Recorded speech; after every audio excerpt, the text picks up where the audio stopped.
안녕하세요. 아침의 광장 손지민입니다. 진실 화해를 위한 과거사 정립위원회 2기가 출범한 지 3년이 다 돼갑니다. 2기에 접수된 한국전쟁기 사건 신청은 13,800여 건인데 많은 유족들은 사건 조사와 진실 규명 결정이 왜 이렇게 늦어지나며 애태우고 있습니다. 최근 위원회는 경북 김천과 영덕에서 일어난 민간인 집단 희생 사건에 대해 진실 규명을 결정했는데요. 조사 결과와 권고 내용 자세히 짚어봅니다. KBS 시청자 주간에 전하는 브라보 마이 라이프와 키워드로 보는 정치권 소식도 준비하고 있습니다.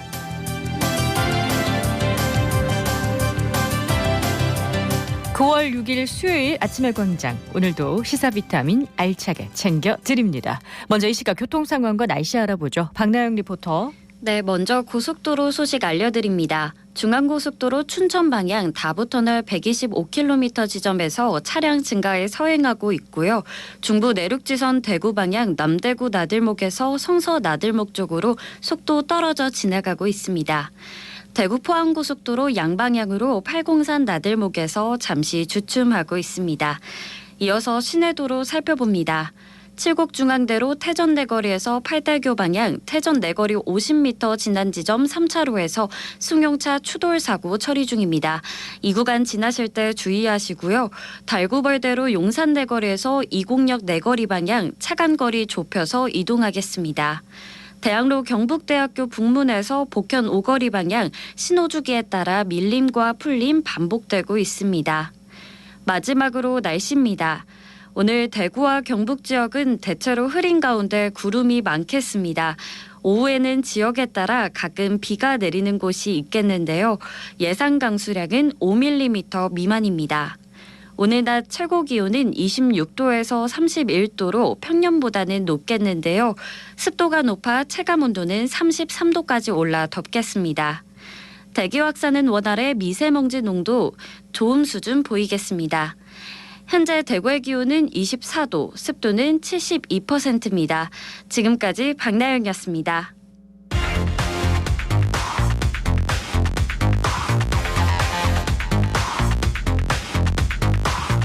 빠르고 정확하게, 명쾌하고 날카롭게 대구 경북의 오늘을 보는 KBS 대구 아침의 광장과 함께하고 계십니다. 네, 대구 경북의 조간 브리핑으로 이어갑니다. 오늘 아침 뉴스 영남일보 민경석 기자와 함께합니다. 안녕하세요. 네, 안녕하십니까. 첫 소식 볼까요? 네, 대구시가 대구 경북 신공항 항공물류단지와 관련해 추가적인 입장을 밝혔습니다. 어제 전해드린 소식의 연장선상에 있는 내용인데요. 대구시가 이번에는 경북 의성군에 들어설 항공물류단지를 규제 프리존으로 조성하겠다는 계획을 밝힌 겁니다. 이종원 대구시 신공항 건설특보는 어제 오전 대구시청 동인청사 기자실을 찾아 의성 신공항 물류단지 관련 입장문을 발표했는데요. 의성 물류단지와 인근 배후 산단을 하나로 묶어 조세 금융 지원, 규제 면제 등이 적용되는 대구 경북 신공항 프리존을 만든다는 계획을 발표했습니다.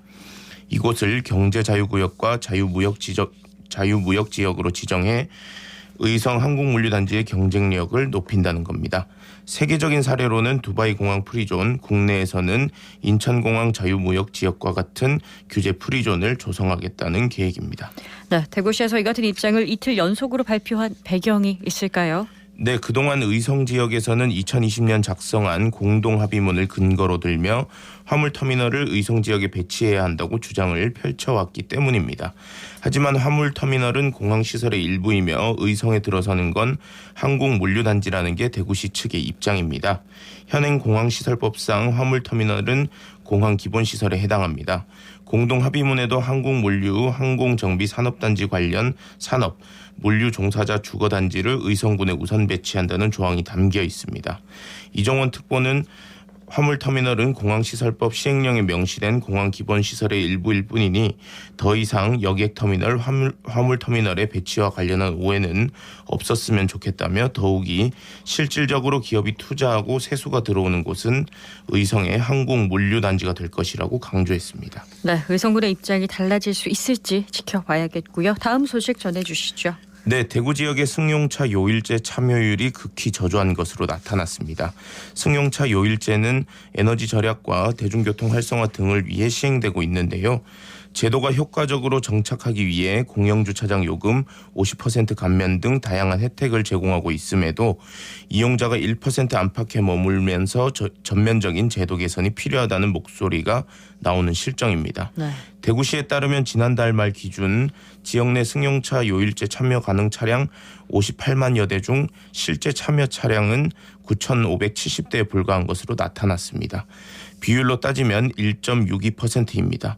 100대 중 한두 대 정도만 요일제를 지키고 있었던 셈입니다. 네, 참여가 이렇게 저조한 건 혜택이 기대에 미치지 못하기 때문 아닐까요? 네, 대구시는 최근 몇 년 동안은 코로나19 여파로 승용차 요일제 운영이 사실상 어려웠으므로 최근 추이만 따지는 건 적절치 않다는 입장입니다. 다만 승용차 요일제의 확산을 위해 지난해부터 대중교통 마일리지제를 도입했는데요. 일주일에 하루를 승용차 대신 대중교통을 이용하면 요금의 80%를 마일리지로 돌려받는다는 내용입니다. 이렇게 되면 연간 최대 35만 원 정도의 혜택이 제공된다고 합니다. 또 요일제에 참여한 차량은 공영주차장 50% 할인과 음식점 등 민간 가맹업소를 대상으로 5에서 10% 할인 혜택도 제공됩니다. 그러나 승용차 요일제에 가입한 뒤 혜택만 누리고 정작 제도는 지키지 않는 얌체족도 활개를 치고 있다고 합니다. 지난해 승용차 요일제 위반 건수는 4,098건에 달했습니다. 네, 승용차 요일제 많은 분들이 알고 계실 텐데요. 참여를 이끌어내는 방법을 좀 더 고민해보면 좋겠습니다. 다음 소식 볼까요? 네, 대구 참여연대가 지방의원의 불법 계약이 만연하다며 대구시 감사위원회 차원의 전면 감사를 촉구하고 나섰습니다. 특히 중구의회 권경석 의원이 지방계약법을 위반하고 2차례 정도 계약을 맺었다는 점을 강조했습니다. 참여연대에 따르면 권 의원은 지난 2019년 8대 중구의회 부의장 임기 당시 중구청과 2건의 계약을 체결했습니다. 도시재생 홍보물 제작과 도시환경 개선 사업 관련 출력 현황판 제작을 명목으로 각각 87만 원, 77만 원이 권 의원의 회사에 지급됐는데요. 이는 지방의원이 지자체와 영리 목적의 계약을 체결할 수 없다는 지방계약법을 위반한 사례라는 겁니다. 이 밖에도 권 의원은 본인 지역구 주민 대상 사업인 내 집 주차장 갖기 사업에 신청해 사업비를 타갔다는 의혹도 제기됐습니다. 네, 중구청과 권 의원의 입장은요? 네, 대구중구청은 2019년 권 의원이 대표로 있는 업체와 계약을 맺은 건 사실이라고 인정했습니다. 그러면서 지난주 국민권익위원회에서 권 의원의 아들 명의로 된 인쇄업체와 수의계약을 맺은 건에 대한 자료를 요청해 제공했으며 검토 결과가 나오길 기다리고 있다고 밝혔습니다. 이에 대해 권경숙 의원은 주차장 사업은 세입자가 원해서 하게 된 것이라며 권장 사업인데다 신청자도 없어 좋은 뜻에서 자부담까지 들여가며 했다고 해명했습니다. 네, 중구의회가 바람 잘 날 없네요. 오늘 아침 뉴스 영남일보 민경석 기자였습니다. 고맙습니다. 네, 감사합니다. 안녕하세요. 저는 수성 함께 돌봄 사회적 협동조합의 이사장을 맡고 있는 김소양이고요. KBS를 애청하고 있는 애청자이기도 합니다. 지역에 있다 보니까 아무래도 KBS 대구에 출연을 몇 번 하게 되었어요. 그래서 최근에는 지방시대의 특별방송에 출연하게 된 인연이 있기도 합니다.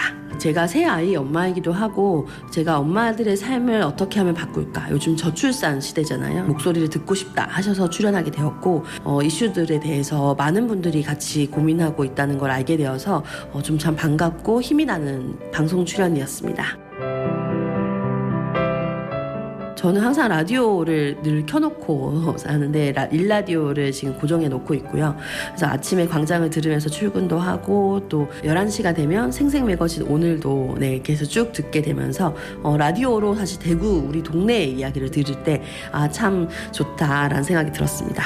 그럼에도 지역 이야기가 자꾸 자취를 갖추는 것 같아요. 그래서 좀 더 많은 우리 지역의 이야기, 우리 지역의 사람들의 삶의 이야기를 좀 더 많이 듣고 싶고, 요즘 정말 미디어에 많은 뉴스가 정말 난무하는 시대잖아요. 그런데 저는 KBS가 이렇게 편향되지 않고 사실 기반의 다양한 입장의 이야기들을 다뤄주셔서 제가 이런 사건에 대해서 어떻게 판단할까, 그리고 우리 아이들과 함께 보고 들을 수 있는 미디어여서 참 감사합니다. KBS 대구, 앞으로도 좋은 방송 부탁드립니다.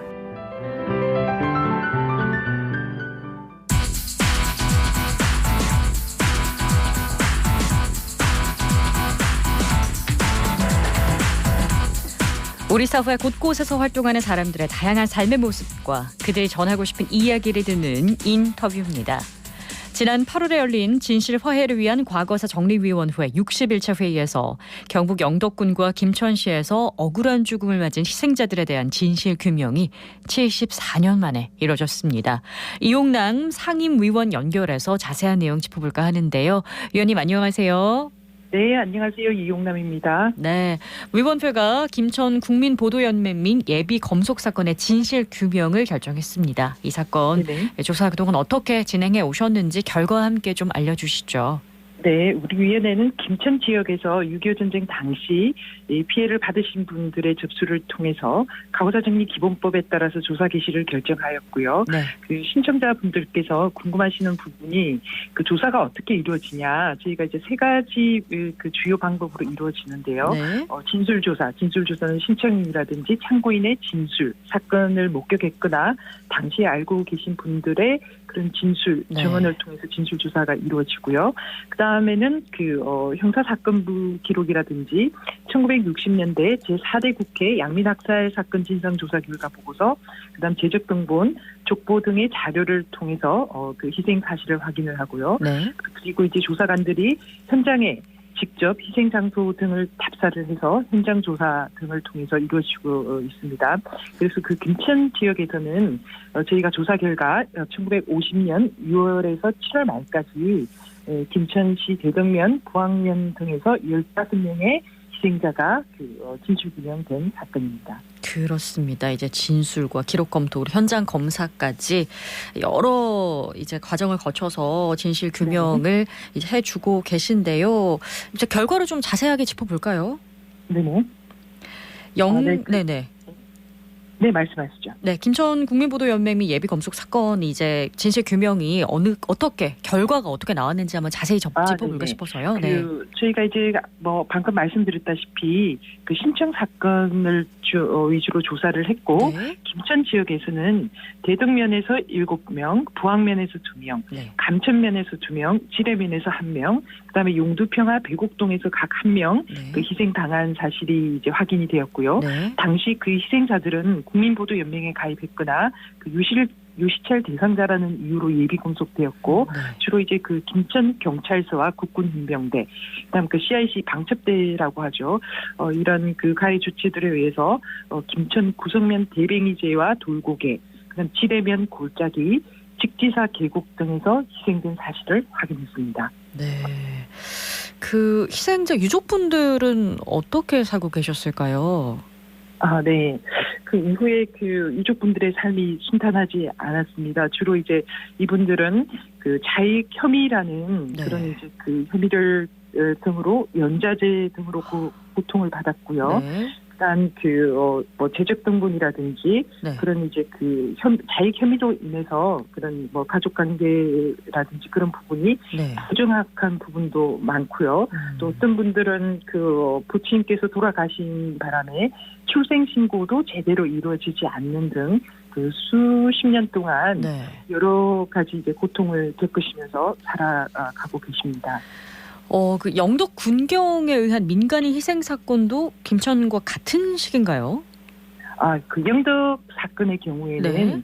그 한국 전쟁 발발 직전에 일어난 사건으로 1949년부터 네. 그 영덕 지역의 그 창수면, 영해면 등 6개 지역에 있던 그 거주하던 민간인 20여 명이 군과 경찰에 의해서 희생된 사건입니다. 네. 이 그 지역에서도 저희가 사건을 조사해 본 결과 그 희생자들은 한국 전쟁 이전에 그 빨치산 토불이 한창이었던 시기이죠. 네. 역시 그 자익활동 혐의를 받거나 그 빨치산에 협조했다는 이유 등으로 국군이라든지 당시 영덕 경찰에 의해서 연행된 이후에 영해 공동묘지라든지 창수면, 신길이 하천면 등지에서 희생된 사실이 확인되었습니다. 그렇습니다. 이렇게 진실규명을 결정하면 어떤 후속 조치가 따르게 되나요?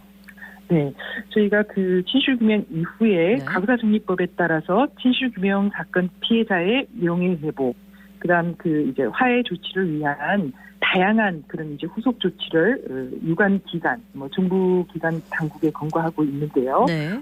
그 국가와 지방자치단체 우선 그 희생자와 유족에 대한 공식 사과, 그다음에 피해 회복 조치, 추모 사업 지원, 역사 기록 반영, 평화 인권 교육 시행, 그리고 가족관계 등록부 등 공적 기록 등을 선정할 것을 권고하고 있습니다. 그리고 위원회 차원에서는 이러한 이제 그 후속 조치가 네. 사실 없이 이루어질 수 있게끔 적극적으로 노력을 기울이고 있습니다. 그렇군요. 김천 영덕에 앞서서 대구 국민보도연맹과 예비검속 사건 등 지역의 여러 건의 진실규명 결정이 있었습니다. 근데 위원회 권고가 강제력이 없기 때문에 후속 대책은 좀 실효성이 떨어지는 게 아니냐 이런 지적도 나오더라고요. 네, 그렇습니다. 그동안 이러한 그 한계점에 대한 여러 지적이 있었는데요. 네. 다행스럽게도 지난 2월 가구사법 개정안이 국회에서 이제 통과된 이후에 가구사 관련 권고사항 처리 등에 관한 이제 이 규정이 좀 정비가 되었고요.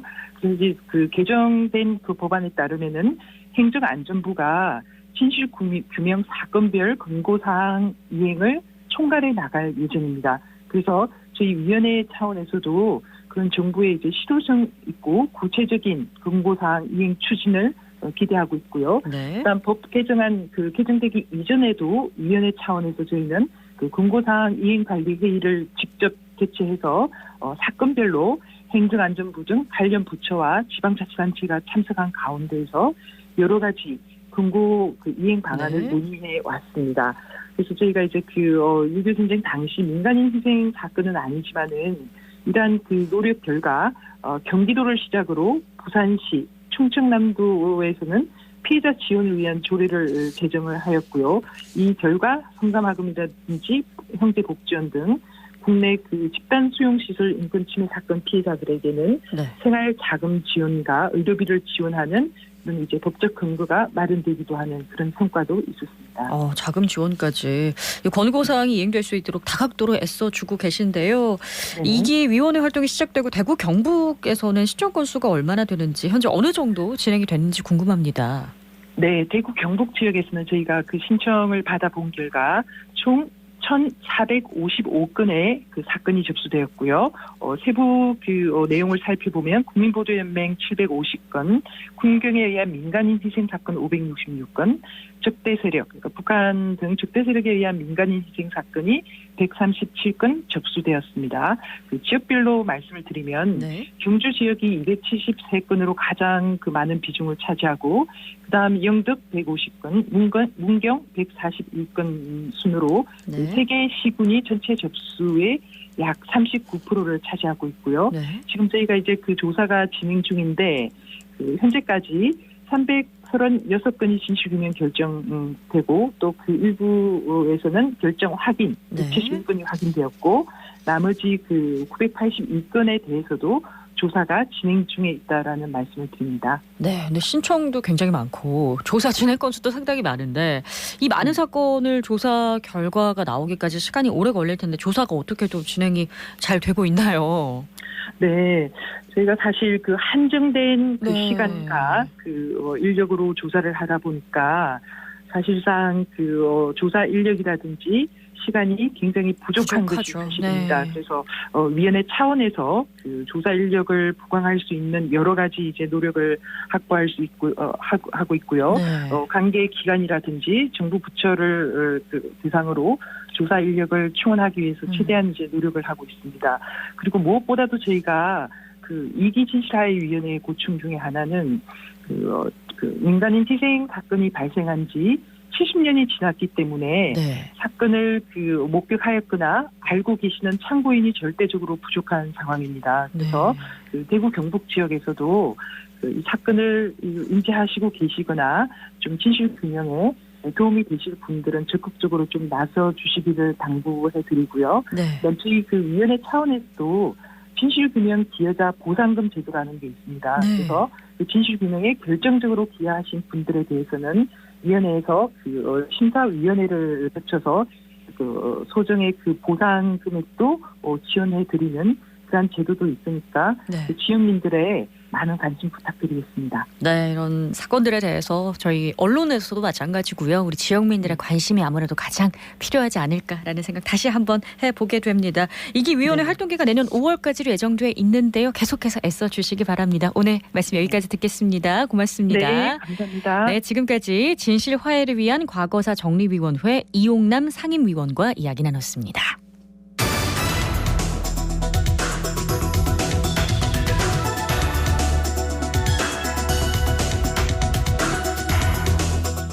키워드로 보는 지역 정치권 소식, 매일신문 김병훈 기자 연결합니다. 기자님 안녕하세요. 네, 안녕하세요. 네, 오늘 첫 번째 키워드는 무엇인가요?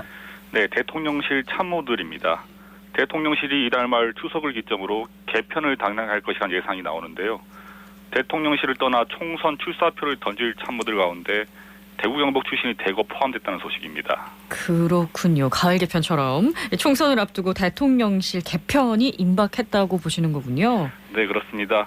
정치권에 따르면 윤석열 대통령은 추석 전후에 대통령실 참모진을 대상으로 개편을 단행할 것으로 보입니다. 대상은 내년 4월 실시될 22대 총선에 출마할 참모진인데요. 대통령실에서 근무하며 정권의 국정 운영 철학을 공유하는 인사들이 전국 각 지역에서 출사표를 던질 전망입니다. 대구 경북에 출마를 노리는 참모들이라 어떤 분인가요?